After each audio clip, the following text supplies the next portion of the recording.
The Batman was one of and still is one of the best movies that I've ever seen, and that being said, it did not need its own spin-off TV show, but man am I glad that it got one. Screw it, give me now like an Alfred or a Catwoman or even a Commissioner Gordon TV show. Heck, I'd watch a full 10-hour documentary about a homeless man struggling to make ends meet and finding a place to sleep each night, as long as it was set in this Batman Gotham universe and it was the same group of people behind these projects. The world building of the Batman just shows how terrible and corrupt this town Gotham is, and the Penguin is a direct follow-up to the ending of the 2022 film. In the intro credits to the first episode of The Penguin, it catches us, the audience, up to everything we need to know about the events that have happened in this universe. It gives us a quick recap at the end of The Batman following the direct effects that we see of the seawall breaking and parts of Gotham flooding, along with short mentions of the Batman and the Riddler from the previous film. For those who have not watched all 3 hours of The Batman, you're not missing a single beat of what took place in this universe prior, and for those that have, you're just getting more insider information of what's going on inside this universe. I believe The Penguin starts out around 2 weeks after the events of the film. For those who have not seen the movie, I highly recommend that you check out The Batman. It does a phenomenal job of showing us and telling us everything we need to know about this universe moving forward.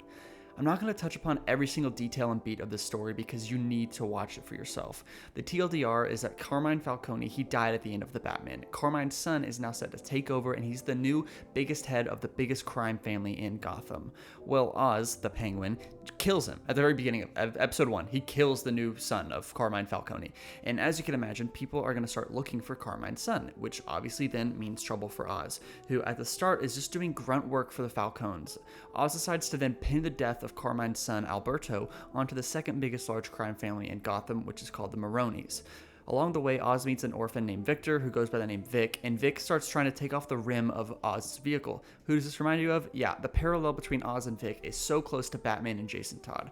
There's even a crowbar scene, but we'll get to that along the way. Long story short, the setup for the series is the death of Alberto, and Oz, with the help of Victor under his wing, is doing every single thing he can to not get blamed for the murder of the son under the biggest crime family in Gotham. So that's basically the plot for the series, and along the way, Oz does every single thing he can to slip out and get out of these situations and weasel his way into safety, only shortly then to get caught, and the whole cycle starts over and over again. I'm going to talk spoilers moving forward, so please do yourself a favor and watch the show if you haven't already. I'm guessing now is as good a time as any to talk about Sofia Falcone. She's Alberto's sister, and she's now heir to the Falcone family since Alberto is now dead.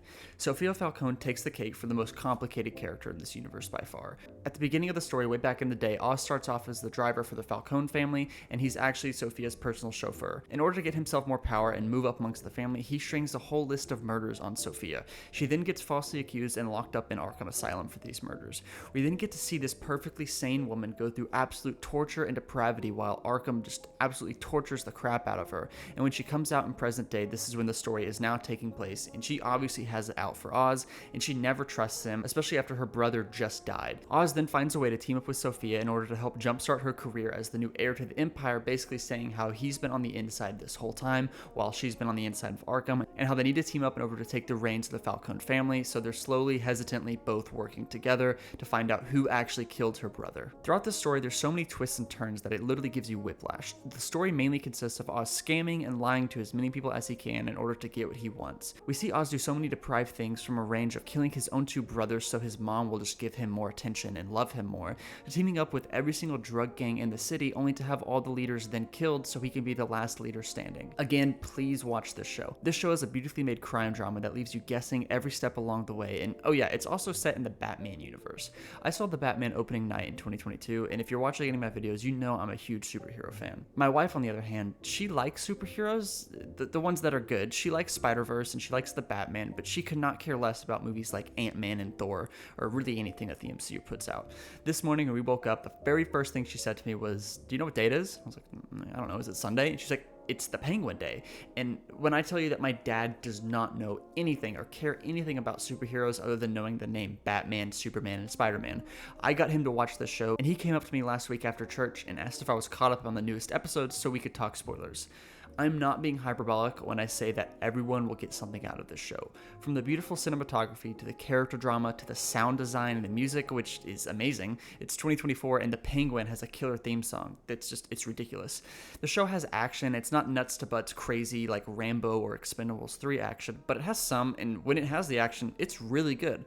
The humor in the show is also hilarious and amazing. It's not like the quippy MCU humor, but it's real dialogue that real human beings would say. It's got funny one-liners thrown in, and when I say this, I mean it. This show has everything. Someone will enjoy something out of this, I promise you. Lastly, watching the character of Vic from week to week was so fun. Vic started off as the audience's insert character, introducing us to the underground grimy crime world of Gotham as a kid whose parents just died and had nowhere else to run except towards the Penguin. And he starts off getting the Penguin's coffee, and then at the end of the series, he's starting a rebellion against the gangs in Gotham.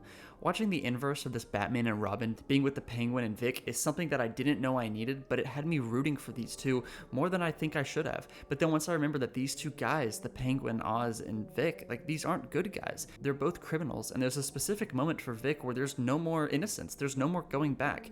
After the events where he murders a gang member that's pressing him, there's not a single chance of him ever having a normal life after this. The same way that Jason Todd learns who Batman is and there's no more going back, he's locked in and is now moving forward Robin. After Vic kills this gang member, he's truly working for Oz. There's no more going back. And sadly, both stories with Jason Todd and Vic end horribly for the both of them. I think the story of Victor is a tragic but realistic story.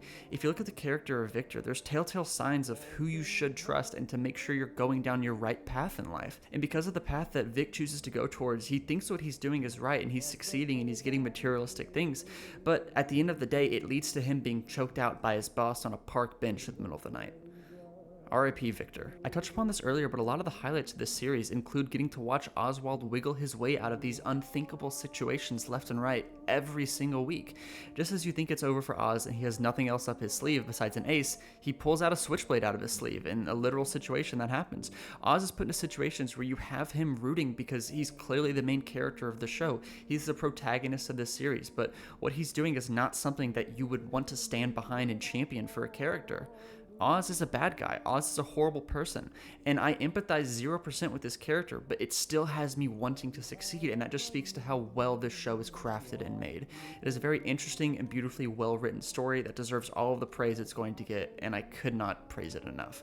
Overall, this is an amazing show, and whatever the likes of Matt Reeves in this universe is cooking up next, I will be seated day one. The Batman 2 cannot come out soon enough, and like the original Batman, if I had to rate this series, the Penguin's pretty close to being perfect. I'm gonna give it a 9 out of 10, and I definitely, again, recommend you check this out. And this series can stand upon on its own. You do not have to watch anything else that they're gonna put in this universe in order to understand and like this series. This series can definitely stand alone by itself, but it definitely benefits if you watch the Batman before all of it. Thank you all so much for watching. If you liked the video, please consider subscribing. It just helps the channel grow, helps me know you guys like these videos, and I'll keep making more because of it. What did you guys think of the Penguin? I thought this was obviously phenomenal, as I spoke about earlier, but just let me know you guys' thoughts below, and I'll catch you guys in the next one. Take care.